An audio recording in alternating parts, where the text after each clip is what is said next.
Blood. तो हमने कल देखा था जो हमारा मेन चीज़ आता है that is a circulatory fluid, and the circulatory fluid is a blood is basically a connective tissue. It is opaque in color and it's a mobile connective tissue, मतलब जो एक जगह से दूसरी जगह तक चले. It helps in the transport of the various materials. A normal person have 4 to 6 liters of blood. अभी मैन जो अब फंक्शंस वगैरह जो हमें पता चलेगी ब्लड से कि वो हमें चलती है पता किस चीज़ से. What is the basically composition of the blood. Blood में होता क्या है, what is the composition of a blood. तो हम वही पढ़ने की कोशिश करेंगे कि एक ब्लड में होता क्या है. ठीक है, तो सबसे पहले अगर हम देखेंगे एक ब्लड में होता क्या है, तो ब्लड सिर्फ दो ही चीज़ों से बना हुआ होता है. अगर आप अच्छे से ध्यान दो तो ब्लड जो होता है ये सिर्फ दो चीज़ों से बना हुआ होता है. एक तो ब्लड बना होता है, पहली बात ये प्लाज्मा से बना हुआ होता है. ठीक है, और दूसरा ये सेल्स से बना हुआ होता है. ठीक है, ये सेल्स से बना हुआ होता है. सबसे पहली बात अगर हम प्लाज्मा का देखेंगे, जो ये प्लाज्मा होता है ये इसमें भी कुछ चीज़ें होती है. प्लाज्मा में सबसे पहली बात होती है प्लाज्मा प्रोटीन्स.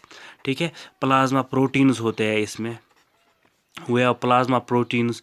ठीक है, हमारे पास प्लाज्मा होता है, ये बना होता है प्लाज्मा प्रोटीन से एक, और दूसरा ये बना होता है इनऑर्गेनिक सब्सटेंसेस से. ठीक है, इनऑर्गेनिक सब्सटेंसेस होते हैं इसमें. ठीक है, और इसमें क्या होते हैं आपके इनऑर्गेनिक सब्सटेंस से के अलावा इसमें आपके फूड मटेरियल्स भी हो सकते हैं. ठीक है, फूड मटेरियल्स भी हो सकते हैं. ठीक है, आपके प्लाज्मा में फूड मटेरियल्स भी हो सकते हैं. आपके प्लाज्मा में एंटीकोगुलेंट्स भी होते हैं. ठीक है, तो सबसे पहले अगर हम देखेंगे जो हमारा प्लाज्मा प्रोटीन होता है, ये प्लाज्मा प्रोटीन में क्या क्या होता है. ठीक है, हमारे प्लाज्मा प्रोटीन में होता है एक प्रोटीन, उसको हम एल्बुमिन कहते हैं. वह प्रोटीन हियर कॉल्ड एल्बुमिन. हमारे पास दूसरा होता है उसको हम कहते हैं प्रोथ्रोम्बिन, भी एक प्रोटीन होता है हमारे इसमें. ठीक है, प्रोथ्रोम्बिन भी हमारा एक होता है. और तीसरा हमारे पास और एक होता है इसमें, हमारे पास फाइब्रिनोजिन भी होता है. ठीक है, fibrinogen is also a protein that is present in the plasma. और आपके पास आपके ग्लोबुलिन्स भी होते हैं, ग्लोबुलिन्स भी होते हैं. These are the plasma proteins present in the plasma. अगर हम अब देखेंगे इनऑर्गेनिक सब्सटेंसेस, इनऑर्गेनिक सब्सटेंसेस में आपके क्या आते हैं. इनऑर्गेनिक सब्सटेंसेस या इनऑर्गेनिक साल्ट्स में आपके आते हैं साल्ट्स. आप फॉर एग्जांपल आपका सोडियम आयन आ जाता है, सोडियम आयन आपका आ जाता है. ठीक है, आपका पोटेशियम आयन आ जाता है. ठीक है, ठीक है, आपका क्लोराइड आयन आ जाता है, यहाँ पे आपका क्लोराइड आयन आ जाता है इसमें. ठीक है, आपका क्लोराइड आयन भी आता है इसमें. अगर आप देखोगे तो इसमें आपका ये भी आएगा, मैग्नीशियम आयन भी आ जाता है. दैट मीन जो भी आयन इसमें प्रेजेंट हो वो उनको हम कहेंगे इनऑर्गेनिक सब्सटेंसेस. मैग्नीशियम आयन भी आ जाता है इसमें. अगर आप फूड मटेरियल्स की बात देखेंगे, इसमें आपका ग्लूकोज भी आ जाता है. ठीक है, ये है ग्लूकोज. ठीक है, आपका ग्लूकोज आ जाता है. ठीक है, आपका दूसरा अगर आप देखोगे कोलेस्ट्रॉल भी पाया जाता है आपके आपके इसमें. ठीक है, कोलेस्ट्रॉल भी पाया जाता है. और जो सबसे इम्पोर्टेंट यहाँ पे होगा that will be the anticoagulant. Anticoagulant कौन सा पाया जाता है. एंटीकोगुलेंट क्या होता है, बेसिकली आपकी बॉडी में एक नेचुरल एंटीकोगुलेंट होता है. कभी कभी क्या हो जाता है आपके ब्लड में कोगुलेशन होती है, एंड हमारे नेचर ने क्या किया हुआ है, ऑलरेडी हमारी बॉडी में एक एंटीकोगुलेंट रखा है दैट इज कॉल्ड हेपेरिन. ठीक है, हेपेरिन एक एंटीकोगुलेंट है जो हमारे ब्लड में ऑलरेडी प्रेजेंट होता है. तो हमने क्या देखा, हमारा ब्लड जो था ये दो चीज़ों से बना था, एक प्लाज्मा से बना था और एक सेल्स से बना था. अभी हमने सेल्स नहीं पढ़ा, बस प्लाज्मा पढ़ा. प्लाज्मा जो था हमारा ये प्लाज्मा प्रोटीन से बना था, इनऑर्गेनिक सब्सटेंसेस से बना था, फूड मटेरियल्स से बना था, एंटीकोगुलेंट्स से बना था. ठीक है, जो हमारे प्लाज्मा प्रोटीन थे उसमें हमारा एल्बुमिन था, हमारा प्रोथ्रोम्बिन था, हमारा फाइब्रिनोजिन था, हमारा ग्लोबुलिन था.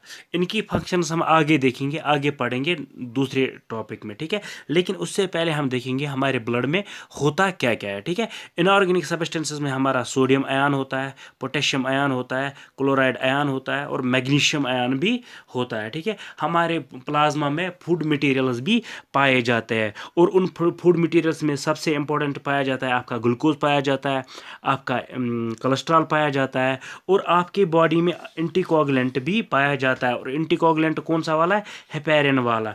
तो ये नेचुरली एग्जिस्टिंग एंटीकोगुलेंट है. ठीक है, अब हम देखेंगे हमारी बॉडी में जो सेल्स है वो कैसी है, कौन कौन सी सेल हमारी बॉडी में ब्लड में पाई जाती है, ठीक है। तो सेल्स जो होती है हमारी बॉडी में, तो हमारी बॉडी में मेनली दो तरीके की सेल्स पाई जाती है, ठीक है। एक आपका आरबीसी है, ठीक है, ठीक है।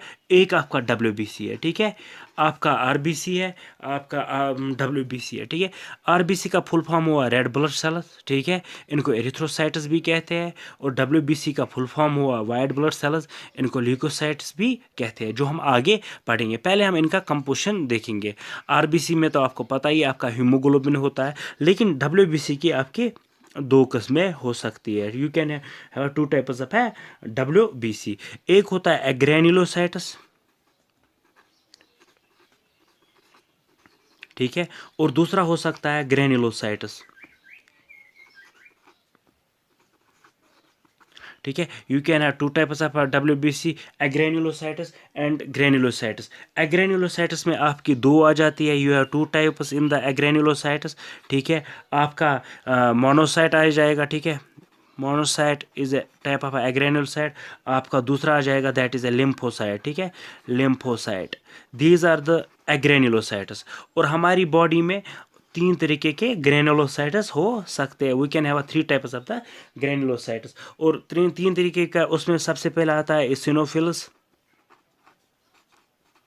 ठीक है, इसिनोफिल्स आता है आपका। दूसरा आपका वहीं पे बेसोफिल्स भी आ जाता है। और तीसरा आपका आ जाता है न्यूट्रोफिल्स, ठीक है। तो अगर हम देखें की कोशिश करेंगे कंपोजिशन ऑफ ब्लड की, मतलब अब अच्छे से एक मतलब डायग्राम बनाने की कोशिश करेंगे, तो हमारी डायग्राम कुछ ऐसी होगी।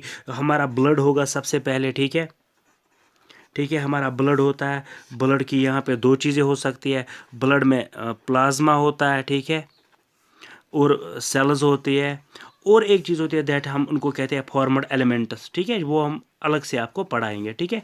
फॉर्मड एलिमेंट्स हो सकते हैं, ठीक है, ठीक है। जो आपका प्लाज्मा है, उसके आपके प्लाज्मा में आपके प्लाज्मा प्रोटीन हो सकते हैं, ठीक है। You can have a plasma protein,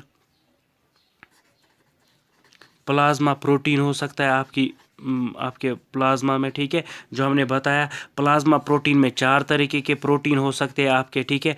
आपका एल्बुमिन हो सकता है, ठीक है, you can have your albumin, ठीक है। आपका दूसरा हो सकता है, ठीक है, आपका दूसरा इंपॉर्टेंट हो सकता है ग्लोबुलिन हो सकता है आपका, ठीक है, ग्लोबुलिन हो सकता है आपका प्रोथ्रोम्बिन हो सकता है, ठीक है, you can have a prothrombin, ठीक है। आपका फाइब्रिनोजिन हो सकता है, फाइब्रिनोजिन हो सकता है आपका इसमें, ठीक है। These are the plasma proteins.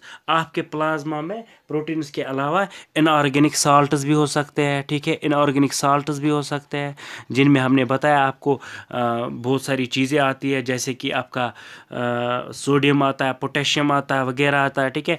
आपके फूड मटेरियल्स आ सकते हैं, ठीक है, you can have food materials, अपने फूड मटेरियल्स आपके आते हैं इसमें, ठीक है। आपका और एक चीज़ आता है दैट इज़ योर आपका एंटीकोगुलेंट्स आता है, ठीक है, एंटीकोगुलेंट्स आता है, जिसमें आपका हेपेरिन आता है, ठीक है। अब हम अगर सेल्स की बात देख कर करेंगे, हमारी सेल्स होती है और उनमें सेल्स कितनी किस्म की होती है, तो हमने बोला हमारे पास सेल्स हो सकती है ब्लड में। हमारे ब्लड में दो तरीके की सेल्स हो सकती है, ठीक है। एक हो सकती है आरबीसी, हमारा सेल एक होता है, ठीक है, और डब्ल्यूबीसी एक और होता है, ठीक है। आरबीसी का तो कुछ खास टाइप नहीं है, उसमें हीमोग्लोबिन होता है, उसकी फंक्शन हम अलग से देखेंगे। तो डब्ल्यूबीसी का देख लेते हैं। डब्ल्यूबीसी की आपकी दो किस्म के हो सकती है, ठीक है।